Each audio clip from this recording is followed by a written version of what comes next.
오늘 이 요단강에 대한 얘기. 당시 요단강의 상황은 이제 이 요단강은 가나안에 들어가는 첫 관문이에요. 첫 관문. 그 전까지는 이제 광야 생활을 했다고 한다면 이제 오늘부터는 광야 생활을 접고 가나안으로 들어가는 그런 첫 관문이다라고 하는 것.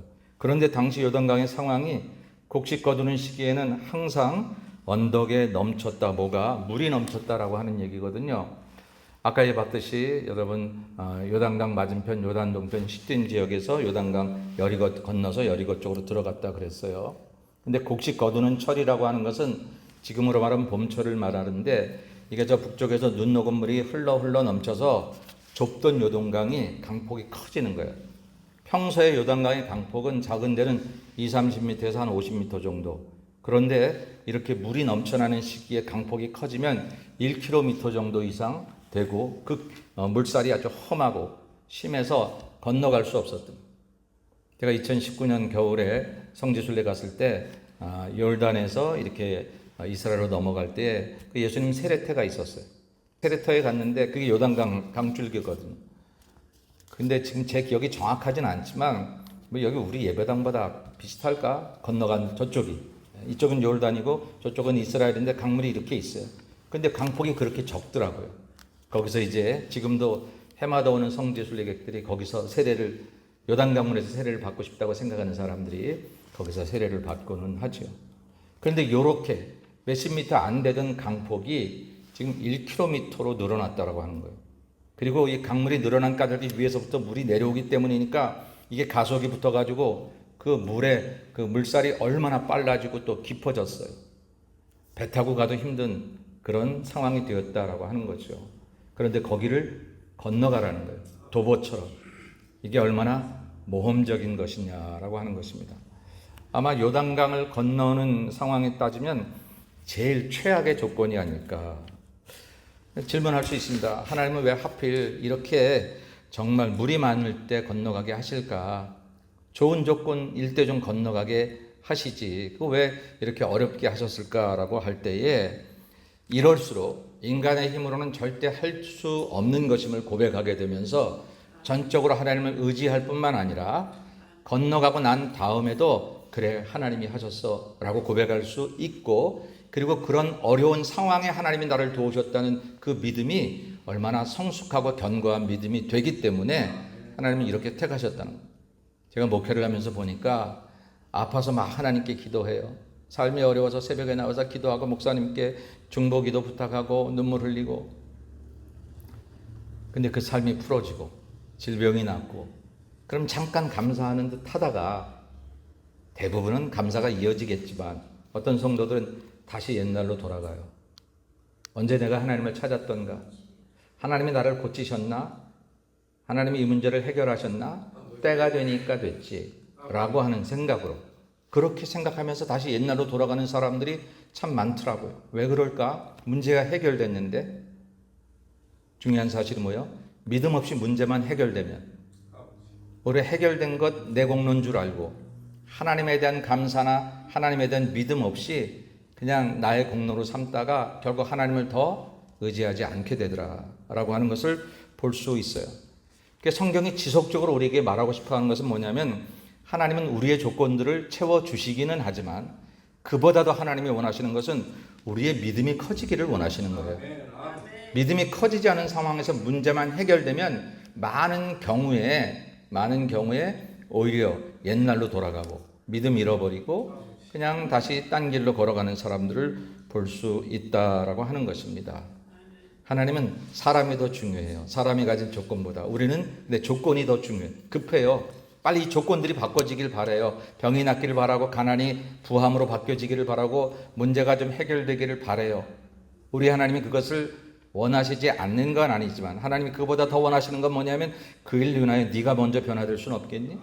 네가 먼저 달라질 수는 없겠니? 네 생각이 고쳐지고 너의 삶이 좀 바뀌어질 수 없겠니? 라고 하는 게 하나님이 원하시는 거예요. 그래서 사람의 구조가 쉽게 가면요 쉽게 잃어버리더라고요. 씨 끓는 냄비가 쉽게 식는다고 인생이 고난을 당하고 어려움을 당하고 깊은 그런 고난의 지경에 빠져서 믿음으로 회복되면 그 사람의 믿음은 견고해지고 정말로 잘 연단받은 믿음이 되어서 욥처럼 강한 믿음이 된다. 그래서 하나님은 때로 이런 시험이나 고난을 우리에게 좀 어렵게 주어서 그래서 그것을 통과하기를 바라시는 거죠. 그래서 하필이면 제일 물이 많은 시기에 도저히 건너갈 수 없는 시기에 어떤 방법으로도 어떤 생각으로도 건너갈 수 있다고 생각될 수 없는 그때에 하나님은 그들을 요단 앞으로 서게 하셨어요. 요단강 앞으로. 그리고 하나님이 이렇게 요구를 하십니다. 온 땅의 주 여호와의 궤를 맨 제사장들의 발바닥이 요단물을 밟고 멈추면, 먼저 물이 흐르는데 그 물 흐르는 속에 가서 발바닥을 거기서 딱 대고 그렇게 그들의 멈추면, 그러면 요단물 곧 위에서부터 흘러내리던 물이 끊어지고 한 곳에 쌓여 서리라 라고 할 거예요. 그러니까 하나님 우리에게 요구하시는 게 뭐예요? 물을 먼저 싹 치워주신 다음에 걸어라 하는 게 아니라 물이 있는데 그 길을 걸어라 라고 하는 게 하나님의 요구다라고 합니다. 이것은 정말 이 물속에서도 하나님이 나를 지키실 것이라는 믿음이 없으면 이건 건너갈 수 없는 거잖아요. 우리는 이럴 때 하나님께 외칩니다. 하나님, 물을 좀 빼주세요. 물을 치워주세요. 기도를 내가 좀 적게 해서 안 들어주시나? 그리고 하나님 목이 쉬어라고 더 몇 시간 더 기도합니다. 근데 이때 하나님이 요구하시는 것은 그렇게 목이 더 터지도록 시간을 더 늘려서 기도했다고 그 문제를 해결해 주시는 게 아니라 하나님의 마음을 알고 그 마음에 맞게 기도를 해야 응답되는 거죠. 그건 뭐예요? 먼저 그 물에 발을 담고 오라고 하는 거죠. 이게 지금 하나님의 요구다라고 하는 거죠. 우리 살면서 하나님 이것만 해결해 주시면 정말 잘 믿을까요? 여러분, 제가 목회하면서 이것은 우리 그런 성도들을 제가 뭐 이렇게 블레임하려고 하는 게 아니라 안타까움으로 우리 이런 경우가 우리가 많다는 거죠.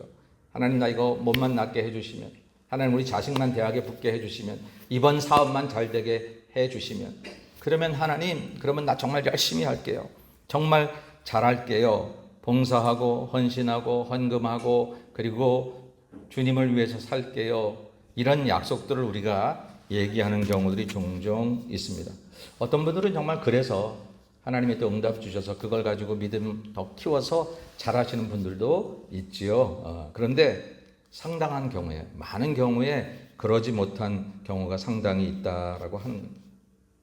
믿음이 자라지 않고서 그냥 문제가 해결되면 우리가 잘할 것 같지만 여러분, 그렇지 않은 거거든요. 그렇지 않아요. 성도에겐 믿음이 자라는 게 우선이기 때문에 하나님은 먼저 우리의 믿음을 키우시기를 원하신다라고 하는 거죠. 그래서 하나님은 이런 위기 상황에서 그래 내가 그 문제 치워줄게, 이게 아니라 너 믿음을 한번 보여봐. 이 위기 상황에서 한번 믿음을 보여봐 라고 이야기를 하는 거예요. 여러분, 홍해 때도 물을 건너왔죠? 그때는 더군다나 더 큰 바닷물을 건너왔어요. 근데 그때는 싹 치워주셨거든요. 싹 치워준 다음에 물 한 방울 흐르지 않는 그 땅이라면 마른 땅이라고 표현했으니까. 어쩜 바닷속에 있는 땅이 마를 수 있어요? 근데 하나님이 기적 속에 바닷물을 딱 멈추게 하시고 그리고 그 마른 땅을 그냥 의기양양하게 걸어오게 하셨어요. 그땐 다 해주시더니 지금은 아직 물을 치워주시지 않으시고 물이 있는데 들어가라고 말씀하시는 거예요. 왜 그러실까요? 이전엔 사랑하셨는데 지금은 안 사랑하셔서? 아니요. 조금이라도, 그래도 광야 40년 지나오면서 여전히 부족하고 넘어지긴 했어도 그래도 그때보다 조금만 해도 믿음이 성숙한 사람들에게 하나님이 믿음의 성숙한 대접을 해주시는 거예요. 그건 뭐냐면 전에는 네가 너무너무 어렸으니까 출애굽할 때 무슨 믿음의 준비가 있었어요? 아무런 준비, 하나님이 누군지도 모르고 따라 나왔어요. 그런데 지금은 40년 광야 생활에서 하나님이 주신 여러 가지 기적들도 체험하고 말씀도 듣고 성막도 짓고 그러면서 이제 그들에게 믿음이 자라나기를 시작했다는 거예요. 근데 이렇게 자라나기 시작한 믿음을 계속해서 키워가지 않으면 언제 없어질런지 몰라요. 가시돌짝밭에, 돌짝밭에, 그리고 가시덤불에 뿌려진 씨앗이 잠깐 자라나는 것 같다가 그러다가 그냥 해가 나고 그렇게 되면 다 말라버리는 것처럼. 그래서 믿음이 자라날 때 사실은 믿음에 더 큰 요구를 하나님이 하십니다.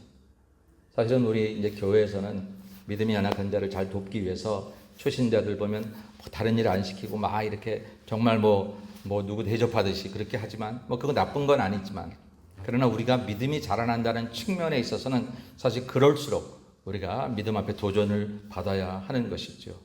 오늘 조금이라도 성숙한 이제 이스라엘 백성들에게 하나님은 이제는 전에는 물을 다 치워주시고 걷게 하시더니 이제는 물 위로 걸어가라라고 하는, 그러면서 믿음을 보여달라.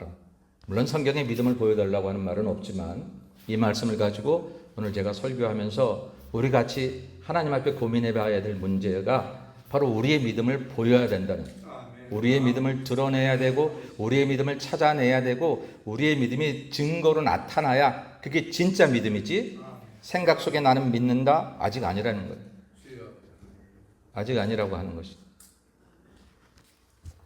여러분에게 묻습니다. 여러분의 믿음은 어디에 있습니까?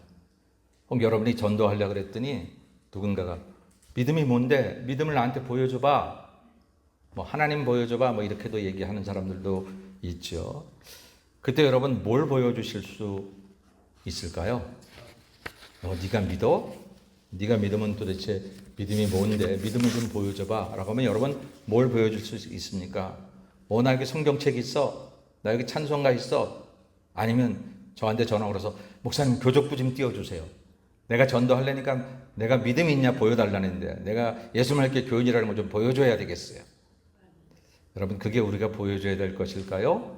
물리적으로는 그런 것들도 우리가 보여줄 수 있는 내용들 중에 하나이기는 하지만 정말 우리의 믿음은 보이지 않는 것 속에 역사하시는 우리 삶에 나타나는 하나님의 증거, 그 증거를 보여줘야 된다. 우리 전사문을 기도할 때 간증거리가 넘쳐나게 해달라고 기도하셨는데 그런 간증거리가 넘쳐나는 것을 보여줄 수 있어야 하고, 나 개인으로서는 내가 사는 방법이 혹시 지금 안 믿는 당신하고 다른 것은, 당신은 눈에 돈이 보이고 그리고 세상에 살아가는 어떤 그런 것들이 넉넉해야 안심할 수 있겠지만 이건 나쁜 건 아니에요. 우리 모두 그럴 수 있으니까.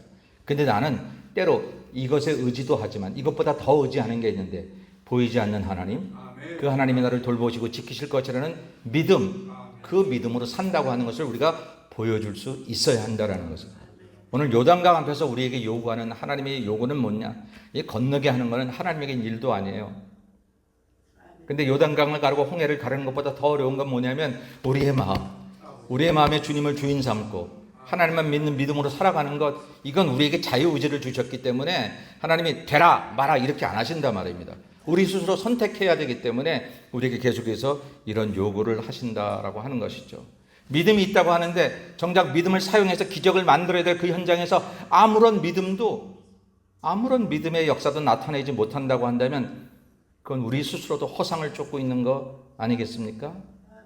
예를 들면 누가 그 사람 운동 잘한대, 그 사람 정말 축구를 잘한대, 골프를 잘한대, 그래서 경기가 열렸어요. 야, 우리 교회 대표로 그 사람이 골프 선수야, 축구 선수야, 나갔는데 헛발만 차네.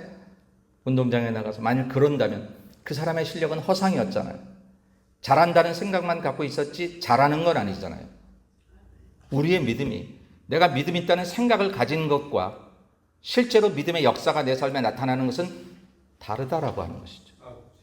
저는 모태신앙입니다. 우리 집안도 몇 해째 기독교인이고, 그런데 그게 내가 예수를 믿는 것이냐? 아니요. 오늘 내 삶에서 살아계신 하나님의 역사가 나를 통해 나타나고, 내 과거의 삶에 내 집안에 기독교인이 있든 없든 관계없이 내 삶의 위기 속에서 내가 하나님을 부르짖고 하나님이 주신 믿음으로 이 상황들을 넉넉히 역전시킬 뿐만 아니라 혹은 풀무불속과 같은 그런 고난이 계속된다고 할지라도 그 속에서도 감사하며 살아갈 수 있는 게, 이게 내가 믿는다는 증거가 되어야 되지 않겠느냐라고 하는 것이죠. 오늘 저와 여러분에게 요구하는 것은 그런 거예요. 제가 가끔 말하지만 여러분 혹시 우리 중에 장롱면허 가지고 계신 분 계십니까? 물론 이제 아직까지도 프리웨이를 못 하시는 분들은 계시죠. 우리 여자분들은 이렇게 프리웨이 못 하시는 분들도 계신데, 프리웨이가 아니라 로컬도 못 하시는 분이 나 그 면허야 나 30년 전에 땄어요. 근데 도로 주행을 한 번도 해보지 못했다. 우리는 그것을 한국의 표현으로 장롱면허라 그럽니다. 나 교회 30년 다녔어요. 장로고 권사고 집사요. 근데 인생의 위기 속에서 하나님을 부를 줄도 모르고 근심하지 말고 염려하지 말라고 그랬는데 불안 초조하기만 하고 하나님을 어떻게 불러야 하는지, 하나님을 부르면 내게 어떤 평안이 오는지에 대해서 한 번도 경험이 없다면 이게 정말 믿는 생활이냐라고 하는 거예요. 세상 일은 그렇게 착각하고 산다고 해도 인생이라는 게 그렇게 착각해도 그럴 수도 있어요. 근데 이 믿음의 착각은 결국 천국과 지옥 앞에서 천국 갈 줄 알았는데 지옥으로 떨어지는 거니까 이건 착각하면 안 되는 거예요. 기회가 없는 거예요. 다시 돌이킬 수 없는 일이다라고 하는 것이지요. 그런 점에서 오늘 이 하나님의 요구 앞에 발을 먼저 디뎌봐. 보이고 가는 건 계산이지. 갈 수 있겠네? 이 계산은 안 믿어도 하는 거잖아요. 세상 사람들은 뭐 그렇게 못하나요? 하지요. 근데 우리는 계산이 안 되는데 물이 출렁출렁이고 있는데 거기에 발을 디디면 내가 알던 경험으로는 물속에 빠지는 건데, 내가 물속에 잠기는 건데, 그러면 나는 죽는 건데, 이게 세상적인 경험이여 계산인데, 그것보다 더 큰 믿음을 가지고 하나님이 나를 저리로 보내실 것을 믿고 그 출렁이는 물속에 발을 담궈봐 라고 말씀하시는 게 하나님의 요구, 그게 바로 믿음을 보여봐 라고 하는 오늘 요단강 앞에서 이스라엘 백성들에게 주어지는 그런 하나님의 요구였다라고 하는 것이죠.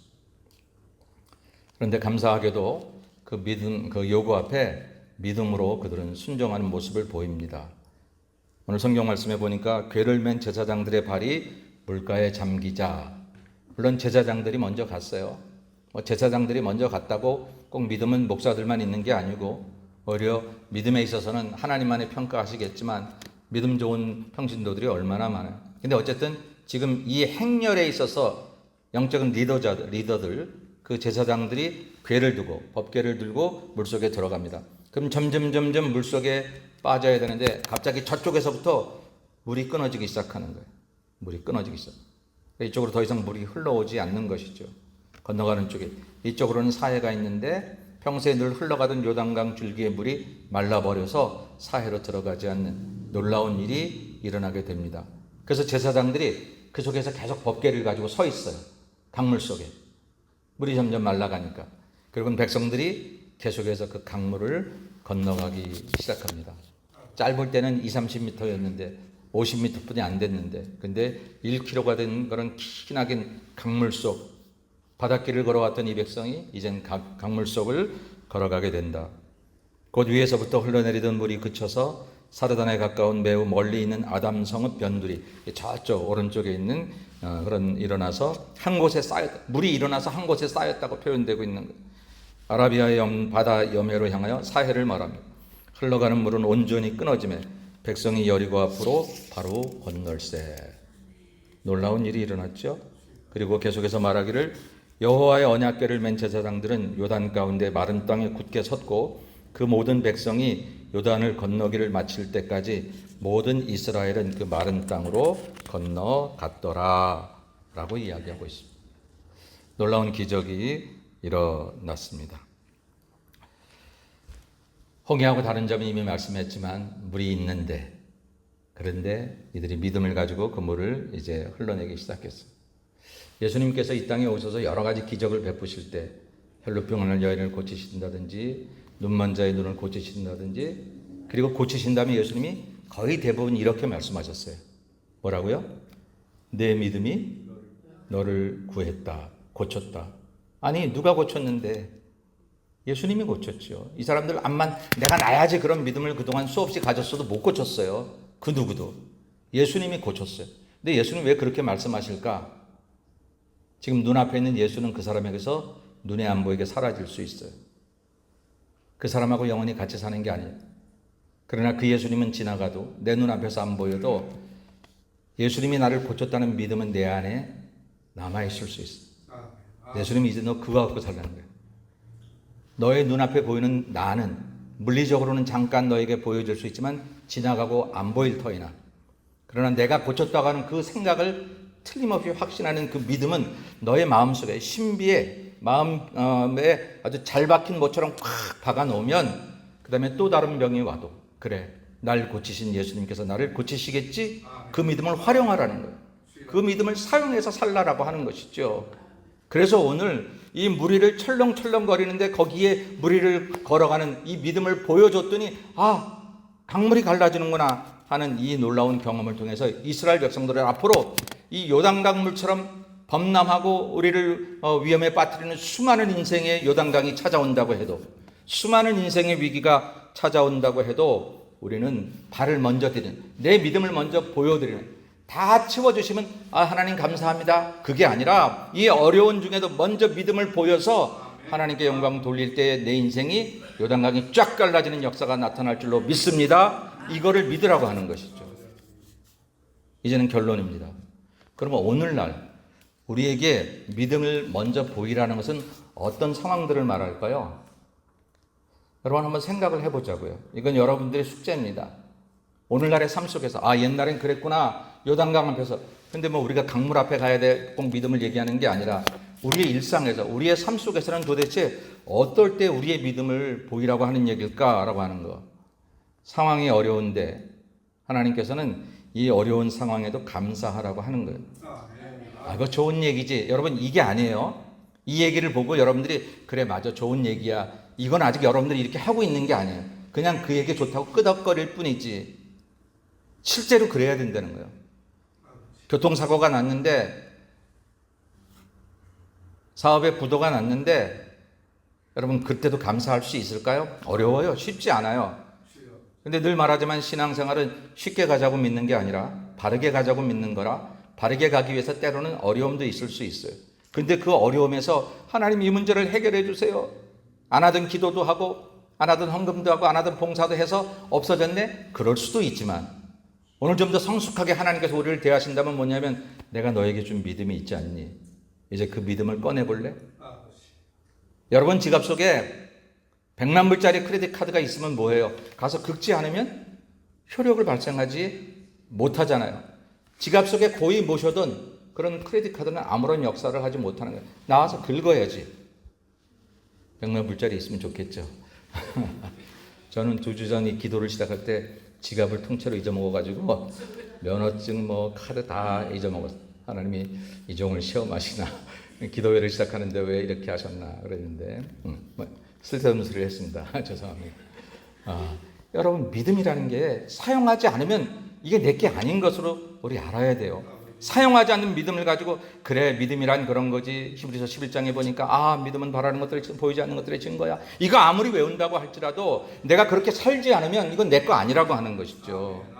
그럼 요단강 못 건너는 것이고 천국 가는 문을 들어갈 수 없다라는 거예요. 상황이 어려웠어요. 위기가 왔어요. 그때도 먼저 하나님 잘 모르겠어요. 주의 뜻은 잘 모르겠지만 하나님 한 번도 나를 배반하신 적 없고 하나님 한 번도 나를 함부로 하신 적이 없는데 이번에도 이 위기 속에서 나를 구해 주실 줄로 믿어요. 할렐루야. 새로운 거 보여주시려고 그러시지요. 하나님 그렇게 고백하는 진짜로 그렇게 고백하고 마음의 불안과 초조가 사라져야 믿음을 사용하는 거예요. 믿음을 보여주는 거죠. 아니 정신 나갔어 지금? 당신 왜 이렇게 웃고 다녀? 당신 큰일 났잖아 지금 웃고 다닐 게야? 옆에 사람이 걱정하면서 얘기해야 돼요. 믿음이 없는 사람은 그게 안 보이니까. 근데 내 안에 믿음이 있으니까 웬일인지 어디서 주는 평안인지 그 평안이 나의 얼굴을 웃게 만드는 것. 이게 생각이나 이론이나 개념이 아니라 우리의 삶 속에서 그렇게 돼야 된다는 거예요. 그런 경우를 이제 생각을 해보는 겁니다. 내가 쓸 돈도 없는데 하나님은 나에게 11조 하라 하시네. 선교 헌금까지 하라 하시네. 구제 헌금도 하라고 하잖아. 이렇게 돈도 없는데 왜 이런 걸 하라고 하시나. 근데 그게 부담이 돼. 그래서 오히려 그냥 막 어떤 때 이거 하는 게 부담이 되고 아끼고.